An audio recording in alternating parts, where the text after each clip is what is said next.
Hello, everybody, again. This is Winston of Happier Abroad, and I'm here again with my friend Steve R., who interviewed me a long time ago in my 38-minute interview with him that you can see on my site. And he's the host of Innovators Radio.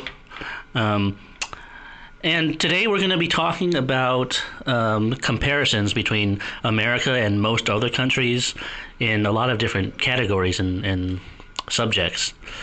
Okay, well, let me welcome Steve again. How's it going, Steve? Hey, real good, thanks.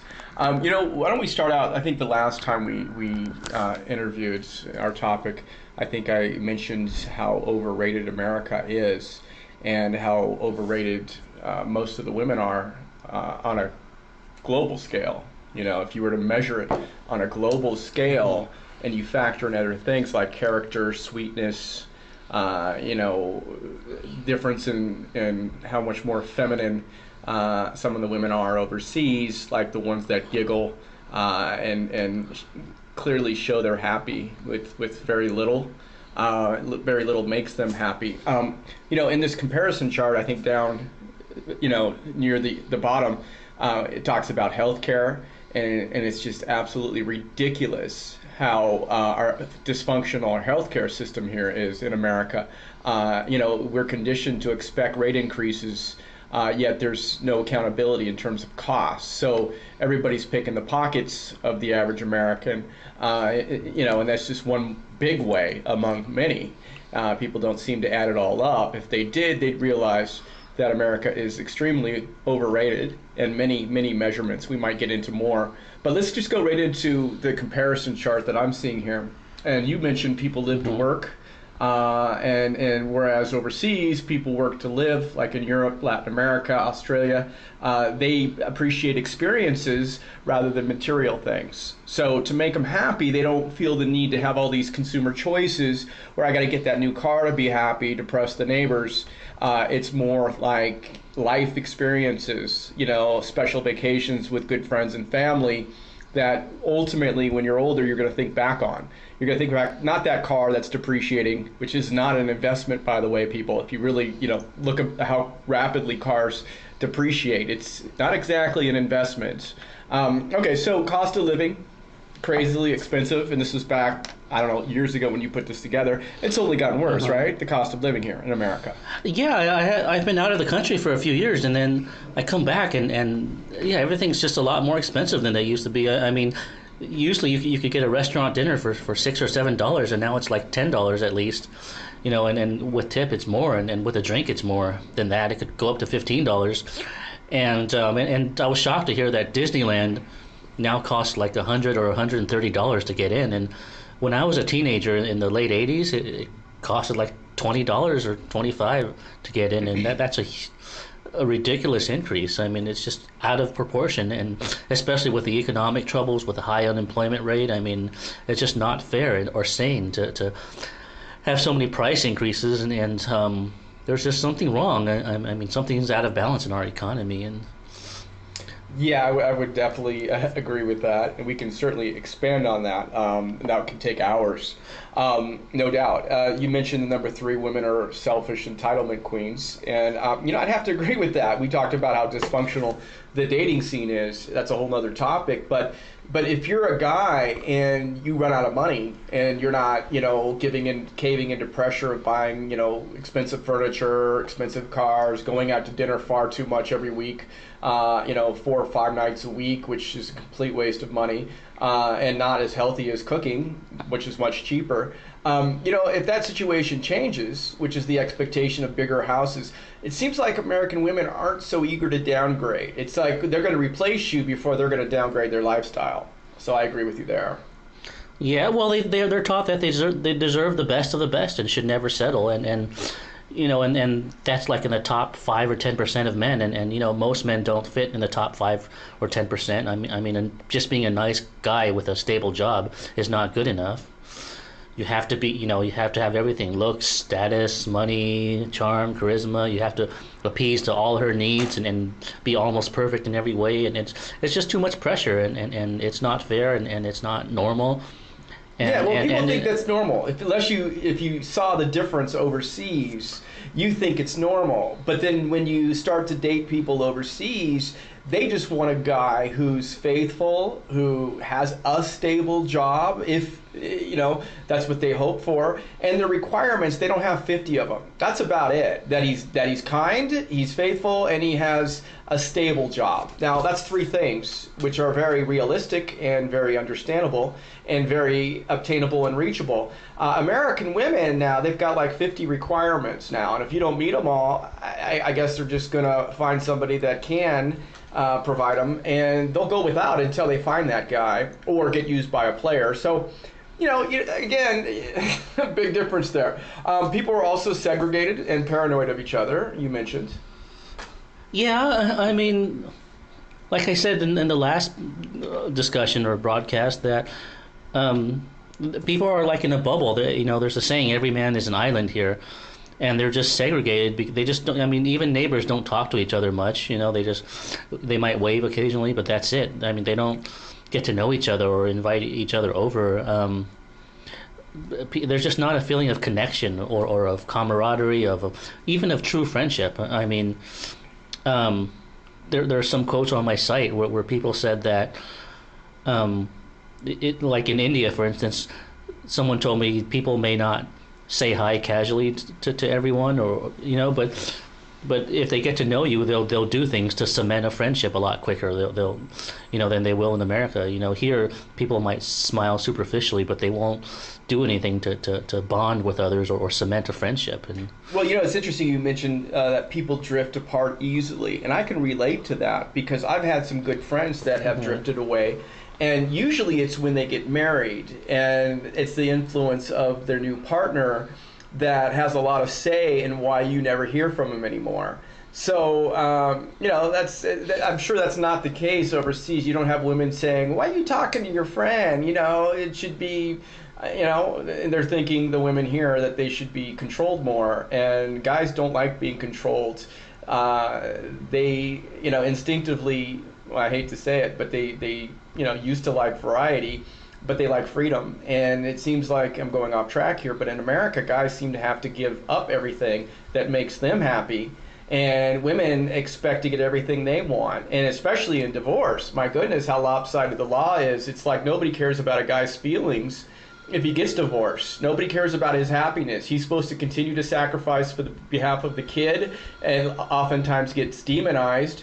And it's just not the same. Overseas, women know that American men are great fathers. Sometimes they know they're better lovers. And, there's a reason why it's not just the green card that they oftentimes prefer American men. It's the way that they feel and treat them. So the friendships, the smiles, one must always pretend that everything is going great, right? That's what you say a lot, like having a great day. a lot of immigrants and people that visit America say that too. They don't like having to always pretend that everything's great or always be positive if they don't feel positive. I mean, but in America, you pretty much have to do that. And even people from Europe, from Ukraine, from Russia tell me that it's really fake to always act positive if you're not, and it's just not authentic. It's not truthful, and people who are aware and down to earth can see that, and it's one aspect of American culture that's fake, because in other countries you don't have to always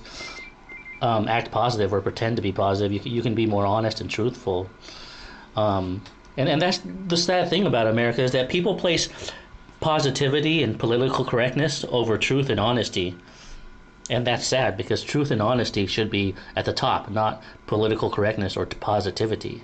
Absolutely. People need to think out of the box much more than they have been, and stop conforming and questioning the status quo. You mentioned segregated, competitive vibe. Absolutely.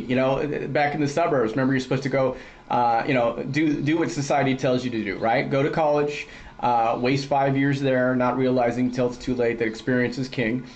You're supposed to, obviously not date enough, because you're not. So that person that finally comes along, you're supposed to put her on a pedestal, I guess. Get married, go to the suburbs where it's lonely. You drive down the same streets, go to the same mall, eat at the same places. You don't meet people from other countries, so you're in a box, you're in a bubble, you don't know any better. You're uninformed, really. You watch baseball to fill in the lonely, happiness, and you pretend that material things are what's going to, make you happy, and you end up, like many that I notice, are insecure.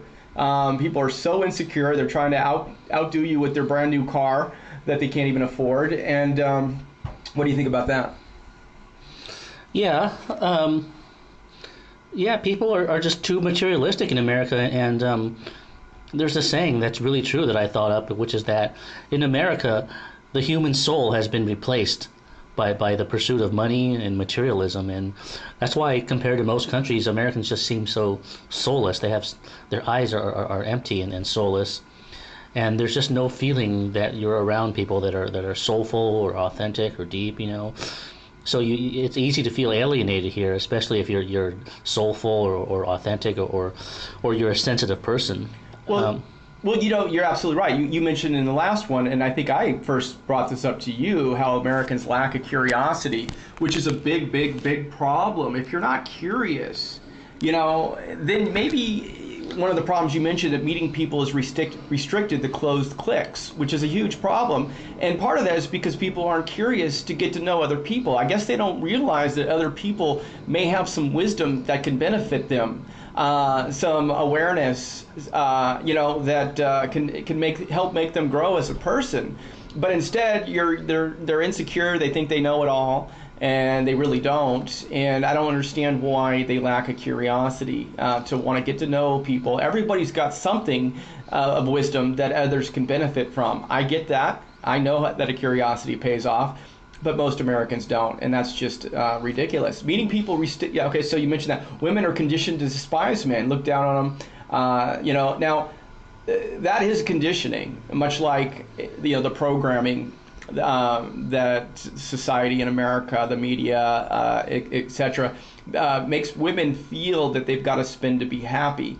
And unfortunately now, if on the single scene we talked about this, that women are avoiding eye contact, and guys are just not dating as much as they should be, and the vast majority of them are going to have big regrets when they're 60. But they may not even realize that they regret this, because they might figure it out when they are 60 and it's too late, or never. And the bottom line is, you only live your 30s and 40s once. Now, you mentioned, we covered this last time, females do not want to look or act feminine. And, there's the obvious dress. They're angry and spoiled and have a bad attitude. But I want to add the trash talking. I mentioned that last time. They're trash talkers more than anybody in the world. I would bet money. And they in the office, they start office politics.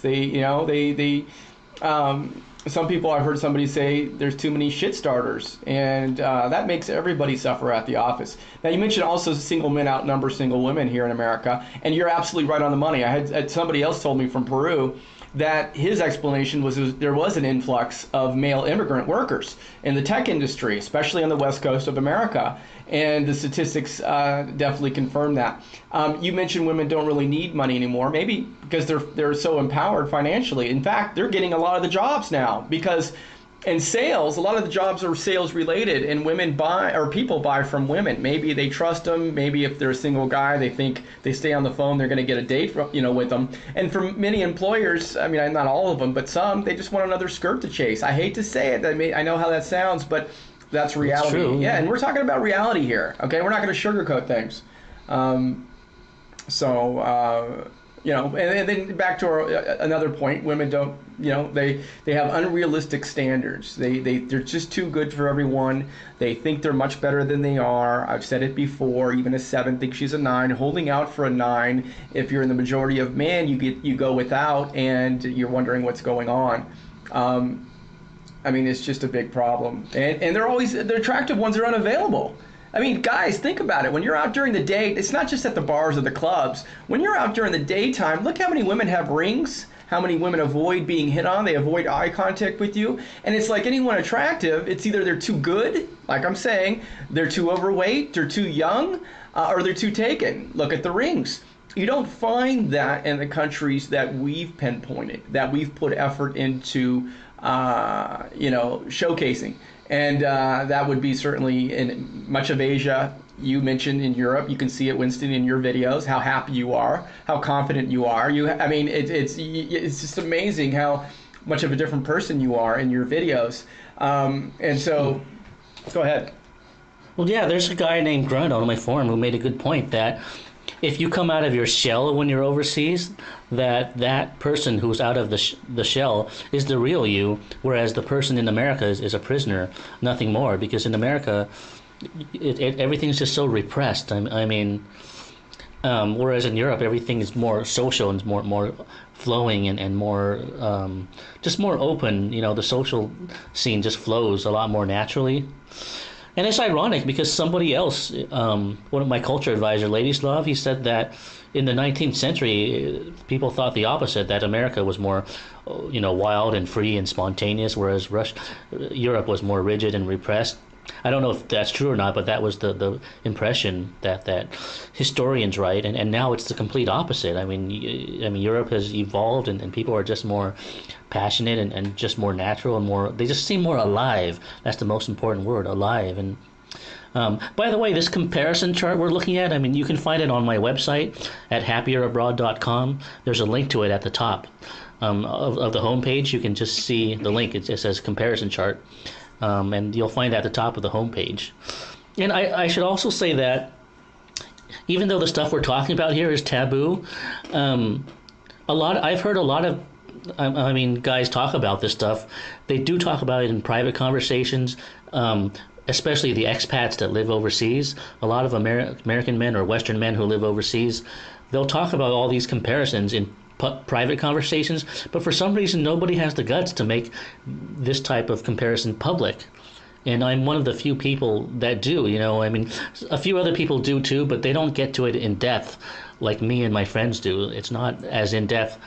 But these are important. I mean, there's just so many differences that reveal how insane and dysfunctional and unfriendly America is in general.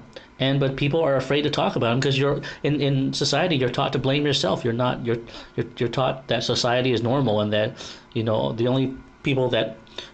only problems are with the individual, which is not true. Because I always say, if I'm the problem, then how come when I go to Europe, women are a million times more friendly and approachable and open? How can that be my fault? Logically, it can't be. So that debunks it right there. Yeah, and the same for me in Asia. When I went first time last year, and again this year in May, same thing. It's like amazing how many phone numbers I was able to get by barely even trying. And here it's like, my goodness, you're lucky to get one phone number from a girl in a year that it's actually a real phone number. And it's like, come on. I mean, women overseas tell me how handsome they think I am, my green eyes. I mean, I'm getting compliments left and right overseas. It doesn't get to my head because I'm invisible here, and it's not just me. My brother, my good friend who's even better looking, I mean, he's invisible. And so, here it makes you think that there's something wrong with you, yet overseas, it's like you're almost a rock even star. If you get a phone number in America, almost every time the woman screens out the number. She doesn't even pick up the phone. American women it's a do game. that. If you went back to the 1980s, they would answer their phone. They don't screen their calls out. Very good point. And in other countries, women will answer their phone. They don't have a need to screen their calls out there because they're not paranoid. They don't demonize men. Yeah, and niceness, isn't rewarded here. It's seen as weak. It's this game that if you're nice, you're weak. It's like, like you said, good is bad, up is down. Overseas, you don't have to play these unnecessary games. And by the way, you're not playing them with women that are younger. They're sweet, petite, attitude-free in most cases. It takes a lot less to make them happy. They don't pressure you to spend to be happy. And again, in the last conversation we had, I'm 44. I dated a 19-year-old and many 20-something-year-olds. Wow, and you wouldn't amazing. even, most people even believe how many people that I dated and slept with. So I'm not even going to say it because they're not even going to believe it. But that's okay because I'm not going to have a huge regret later in life. And I've put together a perk on referral perks that I can change a guy's life forever if he shows that he thinks beyond his own self-interest. So I've put something that's unmatched and a solution that my brother got to benefit from, and there's another testimonial So nice, yeah. The whole nice thing. Coworkers don't usually eat together. Here, they go their separate ways. The people you meet online. Oh my God, don't get me started with online. The women get bombarded 50 inquiries a day. Guys think, oh, I'm not getting a response. I'm going to have to do more of it. So now the average or better woman is getting like, I don't know how many hundreds a week of inquiries. It's going to her head, whether you know it or not. And of course you're not getting a response. All of a sudden they become way pickier than they otherwise would be. And you're seeing that offline now. And during the day when it's supposed to be destiny, there was a time in the 80s, you mentioned the 80s, where women, maybe they didn't date for a few months and they appreciate getting hit on because they think, oh, it's meant to be. It's something they like to tell their friends. How did you meet? Oh, yeah, we met during the day, not at a bar. Oh, well, guess what? That's not the case anymore. They don't want to meet you. They avoid eye contact because they want to be the ones doing the choosing. Unbelievable. They want to choose the best of the best, the top 10%. So they avoid eye contact unless you're in the top 10%. That's real fair, isn't it? They can care. By the way, they can care less about fairness. I mean, especially when you get divorced, you'll certainly find that out the hard way. But they will throw the spin that, oh, they just want your green card, American women. Because, see, they don't want to be compared. They know deep down if they're going to be compared on a global scale to women overseas, it's going to show how selfish they are. It's going to show they're not as good as they thought they were. When there's women, for example, in Vietnam, much higher percentage of beauties in Vietnam. Oh, my God, there's no comparison. Now when you factor in that they're sweet, they're okay dating much older men. I can go on that topic. Healthcare, getting back to that, insanely overpriced. A lot of people go to Thailand on medical tourism for a reason, because there's checks and balances there. There isn't this outrageous, unchecked, never-ending rate increase year after year that you're conditioned to expect. The price of, medical supplies aren't, 60 times more than they should be. So everybody's picking your pocket here in America, whether you know that or not. And it's already off the charts bad enough, but it's only going to get worse. You wouldn't even think that's and health possible. is something so important, and unfortunately, one of the biggest causes of bankruptcy in America is healthcare costs. And that's sad because, I mean, if somebody gets sick, they shouldn't have to go bankrupt and not be able to afford care. I mean, that's insane. It's inhuman. It's not right. But unfortunately, the privatized American healthcare system makes it that way. Yeah, and every other industrialized country has a national healthcare system so that people don't have to go bankrupt from medical bills usually. And this even includes England. The people lump England and America together often, and I don't think that's true because even England is more sane than America in some ways. The healthcare is better, and people I know even say that the English women they've met have been more down to earth and easier to connect with and more mature too. Well, how many ways is the average American getting their pockets picked? I mean, if you add up all taxes, including sales tax, 10% in California, right? Tabs, inflation tax, that's a hidden tax. I mean, we're talking about half your money goes to taxes. Now your pockets are getting picked, and they have been through healthcare, which is absolutely insane how bad that is. And then some people get fooled, and especially if the women, is putting pressure on, hey, let's give money to cancer. Because the cartels know how easy it is to fool most uninformed Americans. So basically, how many times have you heard of the American Cancer Society, et cetera, et cetera? How many decades have they been saying, give us money so we can find a cure? How many decades? When is that going to end? Are they ever going to talk about prevention? I mean, we talked about this earlier. Are they ever going to mention that the cause? How about we pinpoint what the cause is before we somehow... Well, it's more profitable in maintaining continuous treatment than curing it or preventing it. Also, another point I wanted to make was that it's ironic that there's this myth that America is the land of the free, but if the cost of living here is among the most expensive in the world, if not the most expensive in the world, then it can't be the land of the free, because if you have so many if you have to pay for this and that and so many costs and such a high cost of living, you have to become a workaholic in order to make ends meet. And if you're a workaholic and have no free time, then you're not free. You're pretty much on a treadmill all the time, and your life is full of stress and there's no freedom, there's no peace of mind, there's no fun, there's no playfulness. So obviously it's not the land of the free if you're not free to do what you want, and because of all these outrageous costs of living.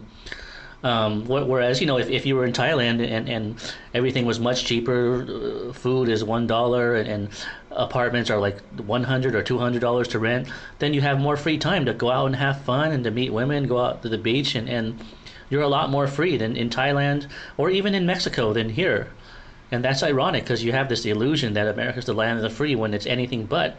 Plus, the laws in America are more than they are in a compared to Mexico, and they're more strictly enforced. So if you have more laws than less, then you're not free, especially if they're enforced. And if you have a much higher cost of living, then you're not free because you have to work more or get a really good job to make ends meet. So in reality, everything is the opposite of what the media and the culture tells you about America being the land of the free, and it's based on false premises. It is. It's like a religion. There's no basis for saying America's the land of the free. It's just something they pump like a religion without a basis. And so if everyone's chanting it, then everyone else chants it like a religion. Back it's a religion. But back in the 50s, I mean, there was more freedom. There was more level playing field. There was less corruption. Today, corruption is off the charts. The playing field is anything but level. So equal opportunity, that's out the window. I mean, that's a whole other conversation. You also mentioned, when you go out alone, it makes you look like losers to others. So, you mentioned, when you were in Europe, there'd be women at a restaurant by themselves, and you were by yourself. So you go up and talk to them, and they weren't avoiding eye contact. You could see the smiles, and they didn't feel like they were pretending they were important, that you're lucky to get a half a minute of their time. I noticed in your videos, they kept talking to you for, half hour or longer. They're not pretending that there's somebody that they're not. It's amazing. And, an ever-growing number of people don't bother to make time to, for their friends. It could take months to make new friends here in America. It's just not the same overseas. When you have problems, emotional breakdown, people this is land of the therapist, you're saying, right? So many people, what did you say, like half the people have seen a therapist? That's insane. Yeah, maybe half or 1/3. They've either seen a therapist, psychiatrist, or they've taken antidepressants. And what most Americans don't know is that in other countries, it's unheard of to have to see a psychiatrist or to take antidepressants. That's just so abnormal and unnatural, and most people don't realize that that's an American thing. In other countries, even in England, it's not common to have to see a psychiatrist, at least not to the degree as in America, and that speaks volumes. Well, so does this. Speaking of prescription drugs, I read an article, and I have every reason to believe this article, that it was between 50, I can't remember if it was 50 or 60% of all the world's prescription drugs were written in America. So we're talking 5% of the world's population is taking the majority of prescription drugs. Don't you think that maybe people are getting fooled into thinking they need something in a for-profit way instead of natural remedies? And it doesn't solve any problems, because most of the toxic problems are in the society, how insane it is and how it expects you to be something you're not. And so, taking drugs to alter your brain chemistry isn't going to, or to make you happy isn't going to solve that problem. The problem is in society. And the proof is that in other countries, people don't have to take antidepressants or seek psychiatrists. And in fact, the World Health Organization on their own website said that America has the highest rates of mental illness in the entire world. Well, they even admit that on the World Health Organization. Yeah, another reason is people, they don't know their neighbors. It's like this rule, you're not supposed to know your neighbors, because what if something bad happen? Whereas overseas, it's like, come on over for dinner. Let's talk about things. Let's talk about life. Let's get to know you. And once again, it goes back to curiosity. These people also, not only are they kinder, but they have more of a curiosity. They get it. They're not divided. They understand the power of teamwork, of collaborating, of helping each other out in some way. Whereas here, it's like you're divided, and that's pathetic. Okay, so yeah, like you said, you hit rock bottom, and there's really nobody that's going to help you out. In fact, a lot of people will feel better about themselves. They see you hit rock bottom, they almost want you to do worse, because that makes them feel better. If you're doing worse and they're not doing good, well, they feel they're doing better than you. It seems like it puts a smile on their face. What's up with that? Personalities are toxic. It's too common. You said people can't stand each other. You're right. It's this whole culture that needs to change, and people need to wake up, and they need to measure happiness in other ways on a global standard. Especially if you're a single guy, you need to stop overvaluing that first person that comes your way that is likely to be a trash talker, not as feminine, not as young, not as sweet, not as thin. And, we put something in place that, we've got a ton of members that are sweet, petite, young, kind, don't pressure you to spend. So, it's one of those things where you can decide to get out of the box, have a curiosity, and let it pay off for you, or you can continue to be in denial, stay in the box, have huge regrets when you're 60 and it's too late and you finally wake up, if at all. I mean, that's a choice that you can now make. What do you think, Winston? Well, definitely. I mean, you got to remember the most important, precious thing in life is, your health and your time, because money can be replaced, it can be earned back, but once you lose the time, you can never get it back. And it's more important to go where you're happy and live a happier life than to regret it. I mean, the worst thing that can happen is to regret the last few years that you've spent because you can't get it back. And so it's important to do what you need to get out of the U.S. matrix ASAP.